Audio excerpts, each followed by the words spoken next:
রামকৃষ্ণ পরমহংসদেব একটা বিরাট বড় কথা বলেছিলেন গিরিশ ঘোষকে। বলেছিলেন, জানিস গিরিশ, মাঝে মাঝে মাকে গিয়ে প্রশ্ন করি। তাহলে কি প্রশ্ন? রামকৃষ্ণ পরমহংসদেব গিরিশকে বললেন, গর্ভে ছিলাম, যোগে ছিলাম, ঘুমে পড়ে খেলাম মাটি, দাত্রীতে কাটিল নারী, মায়ার বেড়ি কিসে কাটি। আমি মাতৃগর্ভের মধ্যে ছিলাম, তো বেশ কষ্ট হলেও ভালো ছিলাম। যখন পৃথিবীতে এসে পড়লাম তখন কত মাটি খেয়েছি ছোটকালে। হ্যাঁ, এখন মায়ের নাড়ির সঙ্গে সন্তানের নাড়িটা বাঁধা, ওইটা দাত্রী এসে কেটে দিল, ধাত্রী মা এসে কেটে দিল। এখন মায়ার বেড়ি যে কিসে কাটবো, এই প্রশ্নের উত্তর খুঁজে বেড়াচ্ছে রামকৃষ্ণ পরমহংসদেব। মনে রাখবেন, মানুষ পয়সা দিয়ে অনেক বড় একটা বাড়ি তৈরি করে নিতে পারে, কিন্তু পয়সা দিয়ে কোনোদিনও শান্তি কিনতে পারবে না। পয়সা দিয়ে বাজার থেকে অনেক দামি একটা বই কেনা যায়, কিন্তু পয়সা দিয়ে কোনোদিনও বিদ্যা কিনতে পাওয়া যায় না। পয়সা দিয়ে বাজার থেকে অনেক দামি দামি খাট পালঙ্ক কিনে আনা যায়, কিন্তু ঘুম কোনোদিন কিনতে পাওয়া যাবে না। পয়সা দিয়ে অনেক দামি দামি সোনার গহনা কিনে গায়ে পরে নেওয়া যায়, কিন্তু পয়সা দিয়ে কোনোদিনও দৈহিক সৌন্দর্য কিনতে পাওয়া যায় না। পয়সা দিয়ে ভালো ভালো একটা অনেক দামি দামি ঘড়ি কিনে হাতে পরে যায়, কিন্তু সময় কোনোদিন কিনতে পাওয়া যাবে না। বলছে সোনার ঘড়ি টিক টিক টিক, যা কিছু হইতেছে সবই হইছে ঠিক, জীবন চলিয়া যায় নদীর স্রোতের প্রায়, যে ইহা না বুঝিল তারে ধিক শতধিক। আর সবার শেষে গিয়ে বললেন, পয়সা দিয়ে বাজার থেকে ভালো ভালো জামা কাপড় কিনে পরে ভালো মানুষ সাজার অভিনয় করা যেতে পারে, মনুষ্যত্ব কোনোদিন কেনা যায় না, ওটা অর্জন করে নিতে হয়। হরিবল হরিবল। একটা লোক কুয়োতে পড়ে গেছে, বাঁচার জন্যে ছটপট করছে। কুয়োর ওপর দিয়ে পাশ থেকে একটা রাস্তা আছে, আরেকটা লোক সেই রাস্তা দিয়ে হেঁটে যাচ্ছে। যে লোকটা নিচে পড়ে গেছে ও হাত বাড়িয়ে ওপরের লোকটাকে ডাকছে, বন্ধু আমায় একটু বাঁচাও, আমি পড়ে গেছি। কেন তুমি কি শোনো নাই, আপনারে লয়ে বিব্রত রহিতে আসে নাই কেহ অবনী পরে, সকলের তরে সকলে আমরা, প্রত্যেকে আমরা পরের তরে। তাহলে তুমি যদি মানুষ হয়ে মানুষের বিপদে না দাঁড়াও, তাহলে তুমি কেমন মানুষ? হাতটা বাড়িয়ে দিয়েছে, আমায় একটু বাঁচাও। তখন ওপরের লোকটা বলছে, আমি যে তোমাকে বাঁচাবো, আমি যদি কুয়োতে নামি আমার কাপড় জামা তো ভিজে যাবে, আমি কি করব? বলছে, কাপড় জামাটা খুলে রাখো কুয়োর ওপরে, কাপড় জামাটা খুলে রেখে তুমি কুয়োতে নামো, আমরা দুই বন্ধুতে, তুমি আমাকে টেনে পাড়ে তোলো, আমরা দুজনে মিলে উঠি, তারপরে আলোচনা করব। যে লোকটা ওপরে ছিল ওই লোকটা যখনই এই নিচের মানুষটাকে বাঁচাবার জন্য নিজের কাপড় জামাগুলো খুলে কুয়োর সামনে রেখে নিচে নামতে গেল, নিচে পড়ে থাকা লোকটা হাত ধরে ওকে কুয়োতে টেনে নিয়েছে। এবারে ও যখন কুয়োতে পড়ে গেছে, ওর কাঁধে পা দিয়ে আগের পড়ে থাকা লোকটা কুয়োর বাইরে এসে গেছে। এবারে যে লোকটা উপরে ছিল সে তো কুয়োতে পড়ে গিয়ে বলছে, বন্ধু এবারে আমাকে টেনে তোল। বলে, না আর তুলবো না। বলে, কেন? বলে, আমার উদ্দেশ্য ছিল আমি বেঁচে থাকবো এই পর্যন্ত, আমি উঠবো এই পর্যন্ত, তুমি যাও। তখন ওই কুয়োতে পড়ে থাকা বলছে, লোকটা বলল, আমি যে তোকে বাঁচাবার জন্য ঝাঁপ দিলাম। বলে, সেটা তোমার মূর্খতা। তাহলে তুই কি পরে যাবি? বলে, কেন? তুমি যে কাপড় জামাটা খুলে আমাকে বাঁচাবার জন্য কুয়োতে নেমেছিলে, আমি তোমার কাপড় জামাটা পরে চলে যাব? এটা বলছে আর ওর কাপড় জামাটা পরছে। এটা কোনো দুই বন্ধুর গল্প নয়। যে লোকটা কুয়োতে পড়েছিল ওই লোকটা হচ্ছে সত্য, কুয়োর ওপর দিয়ে যে হেঁটে যাচ্ছিল তার নাম হচ্ছে মিথ্যা। সত্য বাঁচার জন্য মিথ্যাকে আশ্রয় করেছিল। মিথ্যা কি করলো? যখনই বাঁচার জন্য সত্য মিথ্যাকে বাঁচাবার জন্য কুয়োতে নামলো, মিথ্যা সত্যর কাঁধে পা দিয়ে কুয়োর বাইরে এসে পড়ল। এইবারে কুয়োর বাইরে এসে মিথ্যা দাঁড়িয়ে পড়েছে, সত্যটা কুয়োতে পড়ে আছে। সত্য কুয়োর নিচ থেকে মিথ্যাকে প্রশ্ন করছে, তুই তাহলে কি করে যাবি? বলে, কেন? তোর যে কাপড় জামাগুলো কুয়োর বাইরে রাখা আছে, আমি ওইগুলো পরে চলে যাব? সত্যের পোশাক পরে মিথ্যা সমাজে ঘুরে বেড়াচ্ছে। সত্যের কাপড় জড়ানো মিথ্যা, যা মানুষে গ্রহণ করে নিচ্ছে, কিন্তু বুঝতে পারছে না আদতে মিথ্যাটাকে গ্রহণ করছে। হ্যাঁ, মনে রাখবেন, আজ পর্যন্ত ছোলা সিদ্ধ খেয়ে কারো পেট খারাপ হয়েছে বলে আমি শুনি নাই, কিন্তু চপ পেঁয়াজি ঘুগনি খেয়ে পেট খারাপ হয়েছে এরকম বহু লোক দেখা যায়। কিন্তু আশ্চর্য কি জানেন? ছোলা সিদ্ধটা কেউ কেনে না, ছোলা ভাজানোটা কেউ কেনে না, চপ পেঁয়াজির দোকানে লম্বা লাইন পড়ে। তাহলে কথা হলো, মদ যদি 1 লক্ষ টাকাও দাম হয়, দুধ যদি 20 টাকাও দাম হয়, তাহলে আপনারা কি বলবেন? দুধের থেকে মদটা ভালো? হতে পারে না। তাহলে দুধের সঙ্গে মদের একটা বেসিক ডিফারেন্স আছে। দুধের সঙ্গে মদের তফাৎ কি না? দুধের সঙ্গে মদের সব থেকে বড় তফাৎ হলো, দুধ 10 টাকা কিলো হোক, ওটা সবার সামনে বসে খাওয়া যায়। আর মদ যদি 1 লক্ষ টাকাও দাম হয়, ওটা বাঁশ বনে গিয়ে সবার আড়ালে খেতে হয়। এটাই হচ্ছে দুধের সঙ্গে মদের তফাৎ। খারাপটা যতই ভালো ভালো পোশাক পরুক না কেন, ওটা যে খারাপ মানুষ জানে। কিন্তু যে ভালো, তাকে সে যদি গায়ে বডি স্প্রে নাও দেয়, তার গা থেকে ঘাম গন্ধ বেরোলেও লোকে তাকে খারাপ বলে না, কেন? লোক জানে ও ভালো। বিশ্বকবি রবীন্দ্রনাথ ঠাকুর বললেন, উত্তম নিশ্চিন্তে চলে অধমের সাথে, যিনি মধ্যম তিনি চলিবেন তফাতে।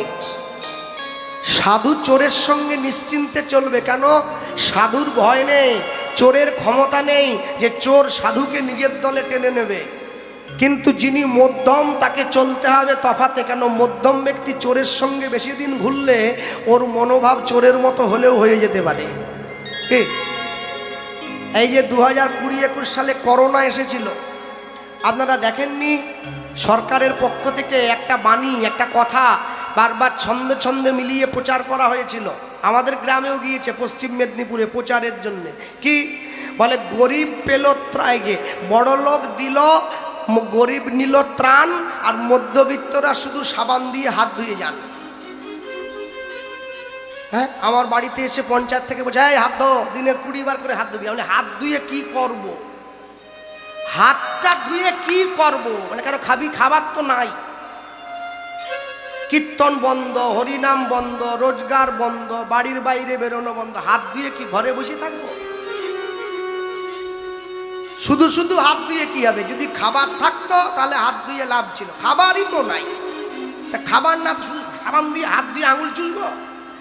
হ্যাঁ, তার থেকে করোনা হয়ে মরে যায় সে ভালো। যাক, তো বলে একটা চুকেছে, হ্যাঁ, পরিবার বাড়ির লোক আর বোঝা বলতে পারছে বলে একটা আপদ গেছে, ভালো হয়েছে, যাক চলে গেছে, যাক। যার বাড়িতে থাকার জায়গা নেই, একটা ছোট ঝুপড়ি ঘর, তার বাড়িতে 5 জন সদস্য, একটার করোনা হলে তাকে নাকি আলাদা রুমে রাখতে হবে। তাহলে একটা লোক যদি আলাদা ঘরে থাকে, বাকি লোকগুলো কি বাড়ির বাইরে গিয়ে ঘুমোবে? তা তো সম্ভব না, কেন? বাড়ির বাইরে বেরোনো নিষেধ, লকডাউন চলছে। মনে রাখবেন, আমরা এত বড় অন্যায় করেছিলাম, আমরা এত বড় পাপ কর্ম করেছি, মা দুর্গা, মা গঙ্গা পর্যন্ত আমাদের কাছ থেকে মুখ ফিরিয়ে নিয়েছে। যে মা গঙ্গার জলে স্নান করে হাত ধুয়ে মানুষের দেহ পবিত্র হয়, অন্তর শুদ্ধ হয়, মা গঙ্গা পর্যন্ত মুখ ফিরিয়ে নিল। আমরা গঙ্গার জলে পর্যন্ত হাত দিতে পারি নাই, আমাদেরকে স্যানিটাইজার দিয়ে হাত পরিষ্কার করতে হয়েছে। তাহলে কথা হলো, মানুষ যখন নিজের জীবনের অন্যায়ের বোঝা বাড়াতে থাকবে, মানুষ কিন্তু পিছন দিকে ঘুরে তাকায় না। মানুষ যদি পিছন দিকে ঘুরে না তাকায়, তাহলে তার জীবনের বিপদ অবশ্যম্ভাবী। হ্যাঁ, ভগবানকে সবাই ভালোবেসেছে, যে ভগবানকে ভালোবাসে না সেও হরিনাম নিল, যে ভগবানকে ভালোবাসে সেও হরিনাম নিল। আস্তে। কিন্তু আশ্চর্যের বিষয় কি, যে ভগবানকে ভালোবেসে হরিনাম নিল, তার জীবনের আনন্দের সীমাটা উতরে চলে গেল। যে ভগবানকে ভালোবাসলো না, তার জীবনে দুঃখ নেমে এলো। কে যাবি ভাই ভবসিন্ধু পার। তাহলে একটা নদী পেরোবার জন্য একটা নৌকোর দরকার হয়, যে নৌকোর নাবিক নৌকোতে বসিয়ে নদী পার করে। তাহলে কলিযুগের মানুষ এই জগতের সব নদীগুলো পেরিয়ে গেলেও একটা নদী বাকি আছে, যেটা হচ্ছে ভবসিন্ধুর ঘাট, যেটা জীবনের সর্বশ্রেষ্ঠ নদী। যে নদীর ঘাটে গিয়ে আমাকে দাঁড়াতে হবে, যে নদীর ঘাটে গিয়ে দাঁড়ালে তবে আমি পার হতে পারবো। আর আমি যখন ভবসিন্ধুর ঘাটে গিয়ে দাঁড়ালাম, আমি ভবসিন্ধুর ঘাটে গিয়ে দাঁড়িয়ে দেখছি আমি ইহজগতে নদী পেরোবার জন্যে বহু টাকা সঞ্চয় করেছি, কিন্তু ভবসিন্ধুর ঘাটটা পার হওয়ার জন্য আমার জীবনে আমি কিছুই সঞ্চয় করতে পারি নাই।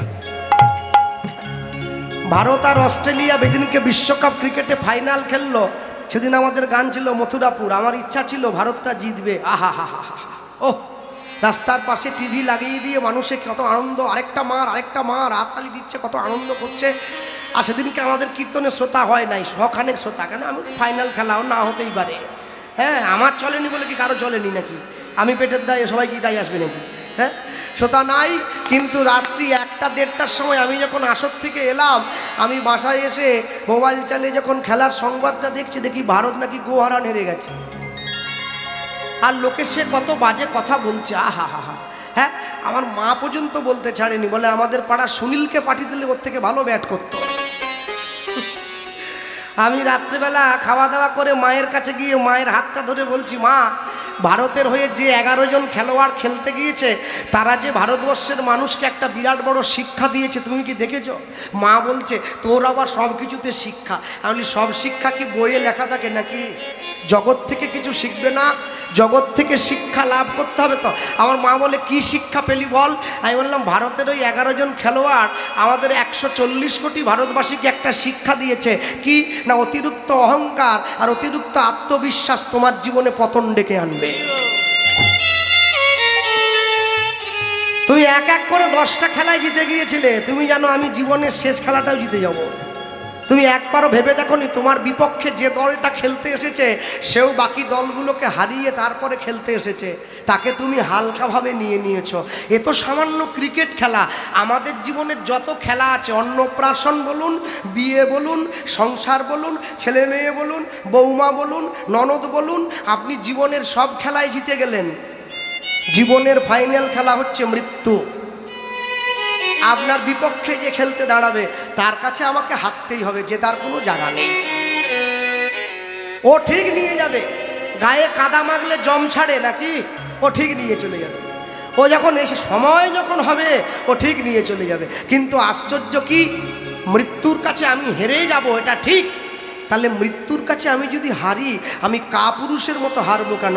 আমি বীর পুরুষের মতো মাথা উঁচু করে মৃত্যুর সামনে গিয়ে দাঁড়াবো, যে আমি জীবনে এমন কোনো কর্ম করিনি যার জন্য তোমার কাছে আমাকে মাথা নত করে চলে যেতে হবে। আমি এমন কোনো খারাপ কর্ম করি নাই। পূর্ব মেদিনীপুরে তমলুক বলে একটা বিখ্যাত জায়গা আছে। পূর্ব মেদিনীপুরে তমলুক বাজারের মোড়ে মানিকতলা বাসস্ট্যান্ডে একটা বয়স্ক ঠাকুমার ছবি স্ট্যাচু করে বাঁধানো আছে। আমি ছোটোকালে আমার বাবাকে বলেছিলাম, এত দামি দামি নায়ক নায়িকারা ঘুরে বেড়াচ্ছে, কারোর ছবি না দিয়ে একটা বুড়ির ছবি কেন? হ্যাঁ, এই হাতে শাঁখ নিয়ে আর দেশের জাতীয় পতাকাটা এইভাবে সামনের দিকে তুলে নিই, এইরকম একটা বুড়ির ছবি। বাবা, আমার বাবা বলে, আসতে বলো, লোকে তোমাকে দেশদ্রোহী বলবে। তাহলে কেন?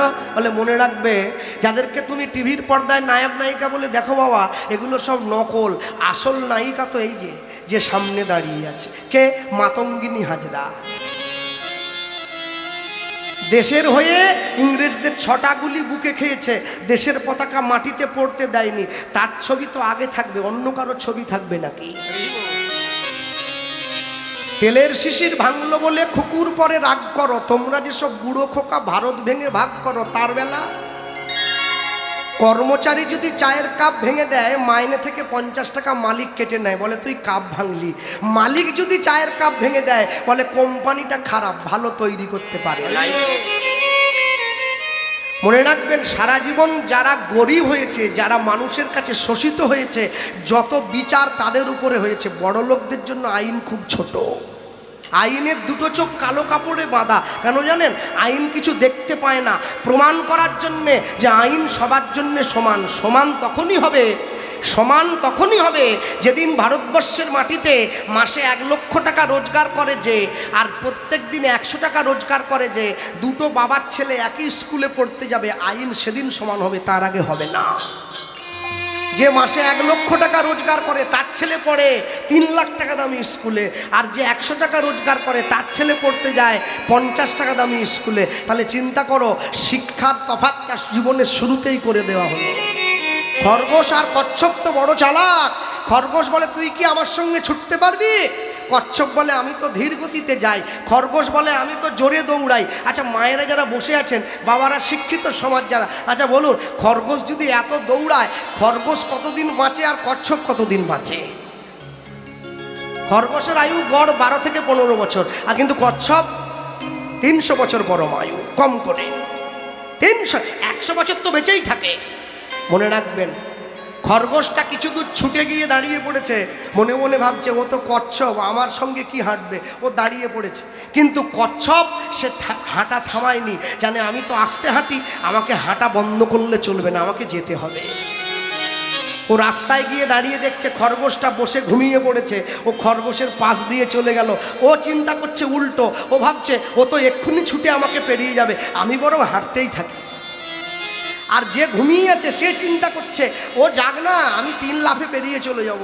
কিন্তু এই যাবো যাবো যাবো যাবো করতে করতে ওই আগের মানুষটা গন্তব্যস্থল পর্যন্ত পৌঁছে গেছে, এ যেখানে পড়ে থাকার সেখানেই পড়ে রয়ে গেছে। তাহলে আমি সারা জীবন চিন্তা করলাম হরিনাম নেব নেব নেব নেব নেব নেব, এই চিন্তা করতে করতে আমার জীবনে মৃত্যু ঘণ্টা বেজে গেল, নেওয়ার হলো না।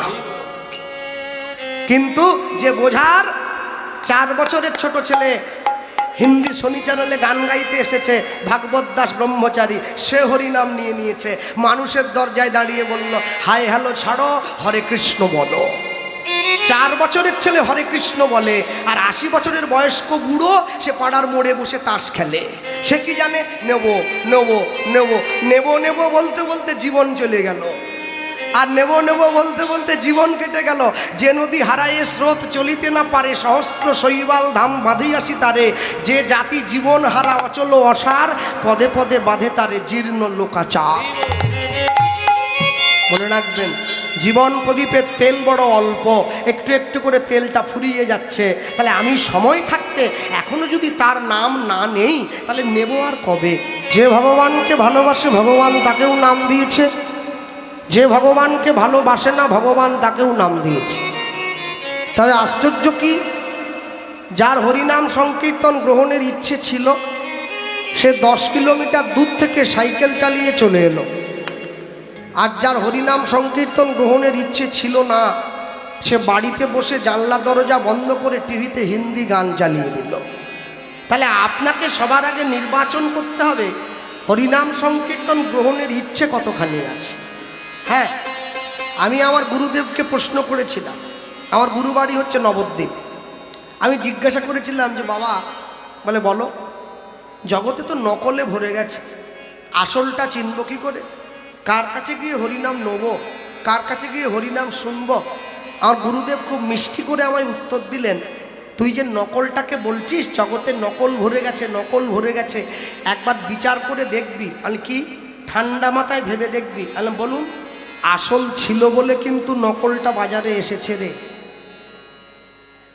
500 টাকার 2 নম্বরই নোটটা তখনই মার্কেটে এসেছে যখন 500 টাকার আসল নোটটা বাজারে আছে, তবেই তো এসেছে। শুদ্ধ ভক্ত ছিল বলে তবে নকলটা এসেছে, যদি শুদ্ধ ভক্ত না থাকতো নকল কোনোদিন আসতো না। তাহলে আমি বললাম তাহলে আসলটাকে চিনব কি করে? তারপরে আমাকে বললেন মিষ্টির দরকার না মিষ্টির দোকানদারকে দরকার। জয়নগরের মোয়াটা দরকার না জয়নগরটা দরকার? কারণ জয়নগরের তো বহু দাম, আমার কিডনি বিক্রি করলেও হবে না, কিন্তু মোয়া আমি একটা কিনে খেতে পারি 15 টাকা পিস। তাহলে মিষ্টির দোকানদারের সঙ্গে তোমার দরকার নেই, তুমি ওর মেয়ের সঙ্গে তোমার ছেলের বিয়ে দেবে না। তুমি দেখো দোকানদার যে মিষ্টিটা বিক্রি করছে মিষ্টিটা ঠিকঠাক আছে কিনা। তুমি আগে দেখবে মানুষের দরজায় ঘুরে। কি সব সময় মনে রাখবেন, ভগবান যখন মানুষের দরজায় এসে দাঁড়িয়েছে, কলিযুগের মানুষ এত বড় সৌভাগ্যবান, আমরা সত্য ত্রেতা দাপর তিনটে যুগে ভক্ত ভগবানের দরজায় ছুটে গেছে। কলিযুগের মানুষ এত সৌভাগ্যবান যে ভগবান ভক্তের দরজায় ছুটে গেছে। কি সব থেকে বড় আশ্চর্য কি, এরা বৃন্দাবনে গিয়েছেন, ব্রজধাম দর্শনে গিয়েছেন, গেলে দেখবেন বৃন্দাবনে কিন্তু ক্ষমা হয় না, নবদ্বীপে ক্ষমা হয়। দুটো ধামেই আমার যাতায়াত আছে, নবদ্বীপ বৃন্দাবন। কিন্তু আমি খুব সূক্ষ্মভাবে বিচার করলাম, নবদ্বীপে ক্ষমা হয়, বৃন্দাবনে ক্ষমা হয় না। যদি বলেন বাবা তুমি একথা বলছো কেন, তাকিয়ে দেখুন ভগবান কৃষ্ণ বৃন্দাবনে রয়েছেন। যতগুলো অসুর ভগবানকে মারতে গেছে কেউ কিন্তু প্রাণ নিয়ে ফিরে আসতে পারেনি। অগাসুর, বকাসুর, পুতনা সব ভগবান সবাইকে মেরে নিজের চরণে জায়গা দিয়েছে। এবারে চিন্তা করুন, নবদ্বীপে যতগুলো দুষ্ট লোক ভগবানকে বিড়ম্বনা দিয়েছে কাউকে কিন্তু ভগবান মারেনি। চপল গোপাল বধ নয়, চপল গোপাল উদ্ধার। আমি তো মাঝে মাঝে ভয় পাই, আমার আগে অগ্রবর্তী কীর্তনিয়া যে গাইছিল চপল গোপাল বোধহয় গাইছিল না, চপল গোপাল, হ্যাঁ ও চপল গোপাল, আমি কৃষ্ণ গোপাল, ভয় একটা ছিলই, বুঝলেন না। তবে আমি ছাগল খাই না, আর ছাগলের মুন্ড আমি ঝুলাই না, অসুবিধে নেই। তারপরে ভয়টা কেটে গেছে যে না ঠিক আছে, ও ওর মতো গাইছে, ভালো। তা আমি বলতে গিয়ে একটা কথা বলবো, জগাই মাধাই বধ নয়, জগাই মাধাই উদ্ধার। মলয় চাঁদ কাজী বধ নয়, মলয় চাঁদ কাজী উদ্ধার। বধ আর উদ্ধার মানে কি? বধ মানে হলো ভগবানকে যে ভালোবাসে না, ভগবান তাকে মেরে নিজের চরণে জায়গা দিয়েছে। উদ্ধার মানে কি? ভগবানকে যে ভালোবাসে না এটা ভগবান জানার পরেও তাকে বুকে জড়িয়ে ধরেছে। এই যে মায়েরা বসে আছো, যারা প্রত্যেক দিন বাড়িতে রান্না করো নিজের ছেলে মেয়ে স্ত্রী পুত্র পরিবারকে খাওয়ানোর জন্য, আচ্ছা তোমরা আমাকে বলতে পারো যত ভালোই রান্না তোমরা করো, তোমার পরিবারের লোকজন কি প্রত্যেক দিন তোমার রান্নার প্রশংসা করে? একটা ভুল বের করবেই। আর যদি বাড়ির বাবুর মাথা গরম থাকে তাহলে তো ও সব ভুল, সব ভুল। চাটনিতে চিনি হয়নি, একবারে নুনে পোড়া, প্রথমেই বলল। তখনও হয়তো মা চাটনি দেয়নি, আগেই বলছে, তখন বুঝতে হবে মালিকের মাথা আজ গরম হয়ে যাচ্ছে। হ্যাঁ, কিন্তু চিন্তা করো, একদিনও সংসারের জন্য এত কষ্ট করেছ, কেউ 30 বছর সংসার করছে, কেউ 40 বছর সংসার করছে। আশ্চর্য কি, ভগবানকে মানুষ কষ্ট দিয়েছে তবু ভগবান মানুষকে ক্ষমা করেছে। আর তুমি সংসারের মুখে হাসি ফোটাবার চেষ্টা করছো, তাও সংসার তোমায় দুঃখ দিয়ে যাচ্ছে। এটাই হচ্ছে সংসারকে ভালোবাসা, তাকে ভালোবাসার মধ্যে বড় তফাৎ। মহাপ্রভু যখন নিতাই চাঁদকে নাম দিতে পাঠিয়েছিল, কাকে? জগাই মাধাইকে। দুটো ভাই তো, বৃন্দাবন দাস ঠাকুর চৈতন্য ভাগবতে লিখেছেন, দুটো ভাই এরা প্রত্যেক দিন 80 হাঁড়ি করে মদ খেত। কলিযুগের ভাইরা তো 1 বোতল খায়, ওরা 80 হাঁড়ি করে খেত। নিতাই চাঁদ যখন হরিনাম দিতে গেছে, মদের কলসি দিয়ে মেরে নিতাই চাঁদের কপালটা ফাটিয়ে দিয়েছে। দরদর করে রক্ত গড়িয়ে পড়ছে। নিজের কপালের রক্ত চেপে ধরে নিতাই চাঁদ বলে উঠেছিল, মেরেছিস কলসির কানা, তা বলে কি প্রেম দেব না? হরিদাস ঠাকুর নিতাই চাঁদের হাতটা ধরে টানতে টানতে নিজের ঘরে নিয়ে যাচ্ছে। নিয়ে যাওয়ার পরে জগাই কিন্তু মাধাইকে একটু বকা দিয়েছিল, হ্যাঁ রে ভাই বলো দাদা, বৈষ্ণবের গায়ে হাত তোলাটা কি উচিত হলো? নাম ভালো লাগে না, নেব না। এই আমরা জোরে একটু ধমক দিয়ে দিলে ওরা এমনি ছুটে পালিয়ে যেত। বাবাজিদের গায়ে কি জোর আছে না? ওরা ওই সমস্ত ঘি মাখন টাখন খায়, আমাদের মতো পারবে? বলে হ্যাঁ তা হতো, তাহলে মারলি কেন? হ্যাঁ, মাতাল হয়েছিস বলে কি নিজের বিবেক বিসর্জন দিয়েছিস? দুম করে মেরে দিলে।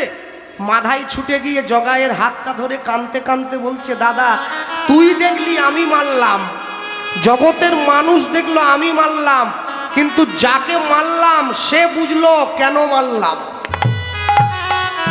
ঠিক, তুই তাহলে কি বলতে চাইছিস? ভালোবেসে মারলি? না, ভালোবেসে কেউ মারে না। হ্যাঁ, তাহলে মারলি কেন? বলে বাংলায় একটা কথা আছে, কান টানলে মাথা আসে। নিতাই চাঁদের কপালটা ফাটিয়ে দিয়েছি, নিজের হাতের দিয়ে কপালটা দরদর করে রক্ত গড়িয়ে পড়ছে, কপালটা কেটে গিয়েছে। ওই রক্ত নিয়ে মহাপ্রভুর কাছে গিয়ে দাঁড়াবে। নিতাই চাঁদের কপাল ফাটিয়ে রক্ত বের করে মহাপ্রভুকে জানিয়ে দিয়েছি, নবদ্বীপে এখনো দুটো পতিত পড়ে আছে, তুমি উদ্ধার করবে কবে? কি বললি? হ্যাঁ, নিতাই চাঁদ যখন গৌরের সামনে গিয়ে দাঁড়াবে, নিজের বড় ভাইয়ের কপাল কেটে রক্ত দেখে গৌর আমাদেরকে মারার জন্য ছুটে আসবে। তা তো আসবেই, ছেড়ে দেবে? আমরা দুই ভাই সেই সময় ছুটে গিয়ে গৌরের চরণে পড়ব, হরিনাম নেব, উদ্ধার হব। কত বুদ্ধি করে দূর পর্যন্ত ভেবে কাজটা করেছে। কিন্তু সব থেকে আশ্চর্য হলো, মহাপ্রভু যখন দুই ভাইকে কৃপা আশীর্বাদ করেছিল নিতাই চাঁদকে সঙ্গে নিয়ে, আশ্চর্য কি, যখন ছেলে মেয়েরা ছোট থাকে বাবা মারা ছেলে মেয়েদেরকে সাহস দান করে, কি বলে? হ্যাঁ, ফাঁকি দিসনি মা, ফাঁকি দিসনি বাবা, আমার মন দিয়ে পড়াশুনো কর, মাধ্যমিক, উচ্চ মাধ্যমিক, বিএ, এমএ, পিএইচডি, তারপরে পড়াশুনোটা করলে দেখবি আনন্দ আর আনন্দ। ছেলে মেয়ে আনন্দ পাওয়ার জন্য দিন রাত জেগে পড়াশুনো করছে। এরপরে পড়াশুনো শেষ হওয়ার পরে বাবা গিয়ে ছেলের সামনে দাঁড়িয়ে বলছে, খোকা একটা চাকরি যদি কোনো রকম জোগাড় করতে পারিস দেখবি আনন্দ আর আনন্দ। ছেলে আনন্দ পাওয়ার জন্য বগল দেওয়া করে ফাইল নিয়ে সরকারের দরজায় দরজায় ঘুরিয়ে বেড়াচ্ছে। কি, একটা ঝাড়ুদারের চাকরিও যদি কোনো রকম হয়ে যায় আনন্দ আর আনন্দ। যাক, মাথা ফাটাফাটি করে চাকরি একটা পাওয়া গেল। বাড়ি কোথায়? দক্ষিণ 24 পরগনা মগরাহাট। পোস্টিং হয়েছে কোথায়? পূর্ব মেদিনীপুর পাঁশকুড়া থানা। রোজ ভোর 3টের সময় উঠে ট্রেন ধরে ঝুলে ঝুলে যাচ্ছে, আনন্দ আর আনন্দ। রাত্রি 8টার সময় বাড়ি ফিরে আসে ভিড় ঠেলে, আনন্দ আর আনন্দ। এরপরে ছেলের মা গিয়ে কফিনে শেষ পেরেকটা পুঁতে দিচ্ছে, কি, রূপে লক্ষ্মী গুণে সরস্বতী, একটা বৌমা আনবো, আনন্দ আর আনন্দ। বৌমা এসে গেল। এরপরে ছেলের মা গিয়ে ছেলেকে বলছে, খোকা একটা নাতির মুখ দেখা, দেখবি আনন্দ আর আনন্দ। যাক, নাতি একটা হয়ে গেছে।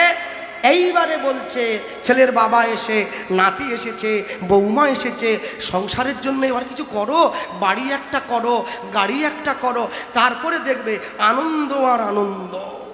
এই করতে করতে বেটার যাওয়ার ডাক এসে গেল। জীবনে আনন্দ আর ভোগ করতে পারল না, শুধু আনন্দ শব্দটাই কানে শুনিয়ে গেল। মনে রাখবেন, জগতের মাটিতে দাঁড়িয়ে মানুষ যে আনন্দ ভোগ করার জন্য ছুটে যাচ্ছে একে বলে মিথ্যা আনন্দ। আনন্দ যদি পেতে হয়, অট্টালিকা নাহি মোর, নাহি দাস দাসী, সুখ আমি চাই না কবু, সে সুখ সুপ্রাসী।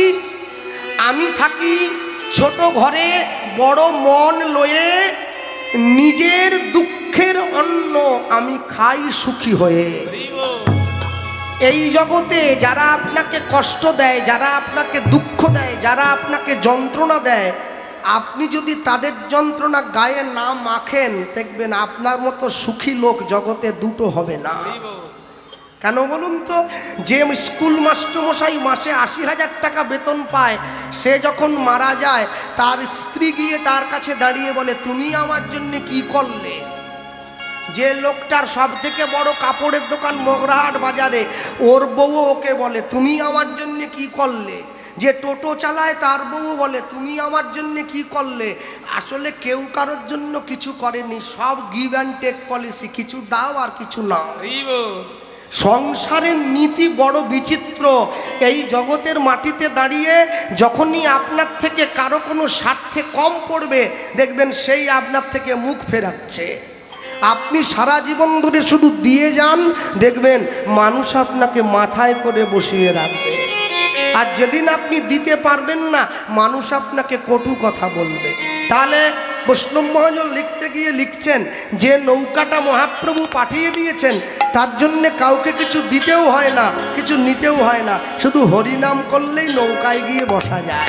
তাই লিখতে গিয়ে লিখেছেন কি, হরিনামের নৌকাখানি শ্রী গুরু কান্ডারি উলুধ্বনি হরিনামের নৌকাখানি শ্রী গুরু কান্ডারি, হরিনামের নৌকাখানি শ্রী গুরু কান্ডারি, হরিনামের নৌকাখানি শ্রী গুরু কান্ডারি, সংকীর্তন করা হলো দুবাহু পাশারি, অগ সংকীর্তন করা গেল দুবাহু পাশারি, সংকীর্তন করা হলো দুবাহু পাশারি, অগ সংকীর্তন করা গেল দুবাহু পাশারি। সব জীব পার হইল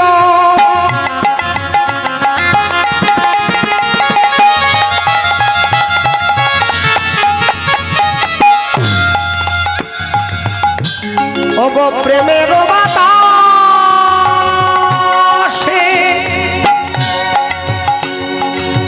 লোচন দাস পড়িয়া রইল আপনার বসে, সকল জি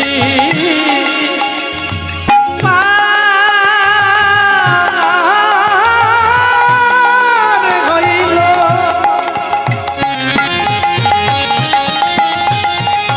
তাই বন্ধু হরি হরি বল। ওগ প্রেমের বাতাসে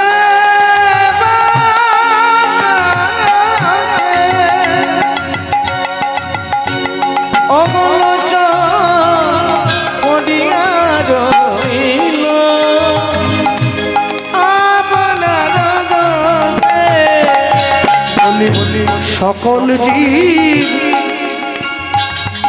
পার হইল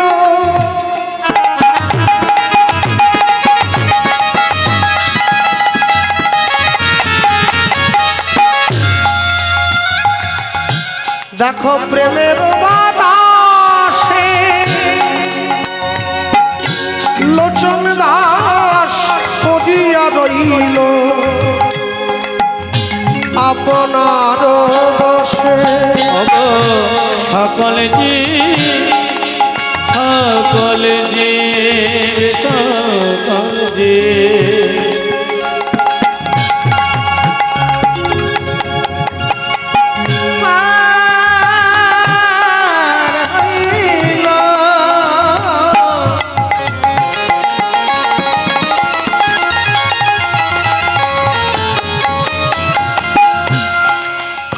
অগ প্রেমের বাতাসে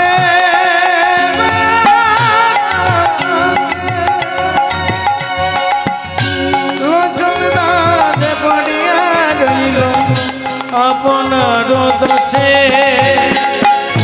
বলি আমার ভাগ্যে হলো না গো, আমার ভাগ্যে হলো না গো, বলি সবাই তোমার নাম নিল, আমার ভাগ্যে হলো না গো, সবাই তোমার নাম নিল, আমার ভাগ্যে হলো না গো, বলি আমি পতিত রইলাম করে, আমার ভাগ্যে হলো না গো, বলি আমি পতিত রইলাম করে, আমার ভাগ্যে হলো না গো, এমন পতিত পাবো পাবো তারে, আমার ভাগ্যে হলো না গো, বলি আমি পতিত রইলাম করে, আমার ভাগ্যে হলো না গো, আমি পতিত মনে আমার ভাগ্যে হলো না গো, আমার ভাগ্যে হলো না গো, অবলোচন দাস পড়িয়া রইল আপনার দোষে, অবলোচন দাস পড়িয়া রইল আপনার দোষে। সব জীব পার হইল প্রেমের বাতাসে, প্রেমের বাতাসে লোচন দাস পড়িয়া রইল পড়িয়া রইল আপনার দোষে। আপনা আপনা দোষে। চলো